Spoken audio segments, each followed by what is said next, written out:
Myslíte si, že cintoríny by mohli fungovať bez zbytočných odpadov? Ak chcete vedieť, kde taký cintorín je, navštívte spoločne s nami prvý prírodný cintorín na Slovensku, ktorý sa volá Záhrada spomienok a nachádza sa v meste Zvolen.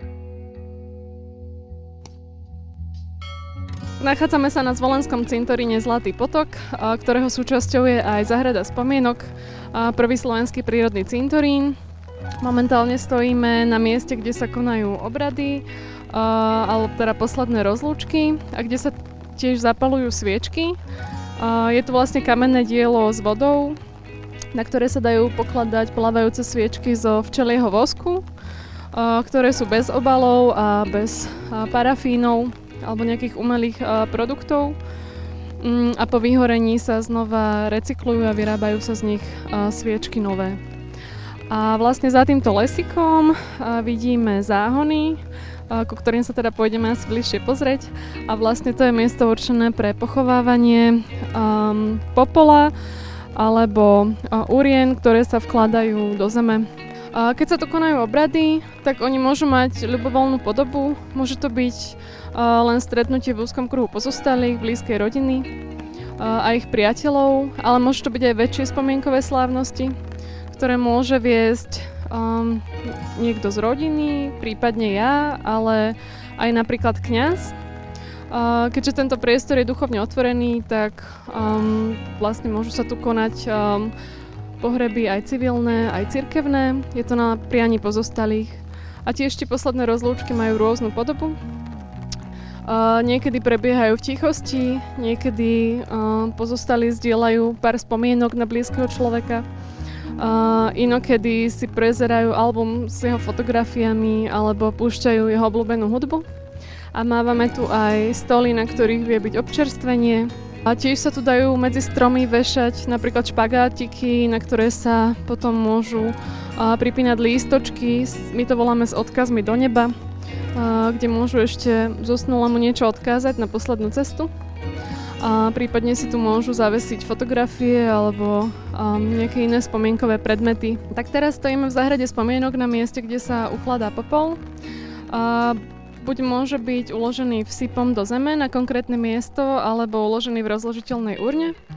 Urny nám vyrábajú umelci z Bystrice a z Banskej Štiavnice a sú buď papierové, z prímesu rôznych sušených byliniek, niektoré dokonca voňajú levandulou, alebo sú urny hlinené z nepálenej hliny a vlastne všetky typy urien sa v zemi pomerne rýchlo rozkladajú.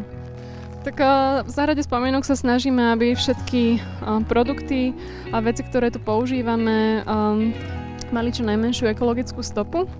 Jedna z nich sú napríklad kamene, ktorými si pozostali označujú urnové miesta svojich blízkych. Väčšina kameňa na konvenčných cintorínoch pochádza zo zahraničia, drvivá väčšina z Číny, z Talianska alebo z okolitých krajín. Tie naše sú slovenské. Ide o slovenský andezit, ktorý sa ťaží blízko Zlatých Moraviec a písmenká nám do nich píše miestny kamenár zo Zvolena.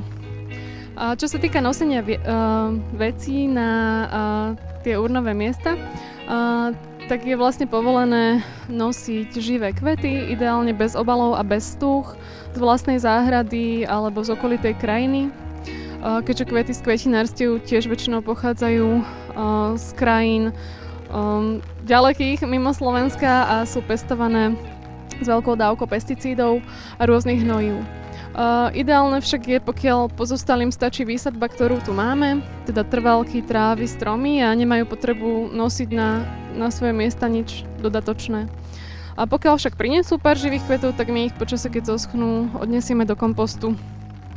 Výsadba tu bola navrhovaná tak, aby bola do veľkej miery nektarodajná a aby tu mali pastvu aj opeľovače. Hneď s otvorením cintorína sme tu umiestnili aj včely a máme tu 2 včelie úle. A okrem toho tu podporujeme aj výskyt divožijúcich opeľovačov a tak sme tu vytýčili vlastne 2 kruhy, ktoré sú striedavo kosené. Na celom cintoríne kosíme ručne, vďaka jednomu pánovi zo Zvolena a vlastne tieto kruhy sú kosené len 2-krát ročne po odkvitnutí, aby sme umožnili kvetom sa vysemeniť a vlastne zvýšiť tú druhovú pestrosť. A je to aj viditeľné na jar a na jeseň, že vlastne v tých kruhoch, ktoré sú menej kosené, tak lietajú rôzne včely samotárky, čmeliaky, motýle alebo iné opeľovače. A okrem toho tu máme aj hmyzí hotel, ktorý je súčasťou infotabule. A vlastne v ňom tiež umožňujeme usídliť sa rôznemu druhu hmyzu, ktorý tu potom môže rastliny opeľovať. Prírodný cintorín Záhrada spomienok v meste Zvolen je ukážkou do dokonalosti dotiahnutého princípu predchádzania vzniku odpadov na cintorínoch. Záujem o tento koncept prejavili aj ďalšie veľké mestá na Slovensku. Držíme mu veľmi palce. Princíp predchádzania vzniku odpadov sa dá bez problémov uplatniť aj na bežných štandardných cintorínoch. A ak chcete vedieť, ako môžete aj vy prispieť tomu, že na cintorínoch bude vznikať menej odpadov a menej problémových odpadov, pozrite si aj našu minuloročnú reportáž tejto téme na YouTube kanáli Na Tupak verejnosti. Ďakujeme.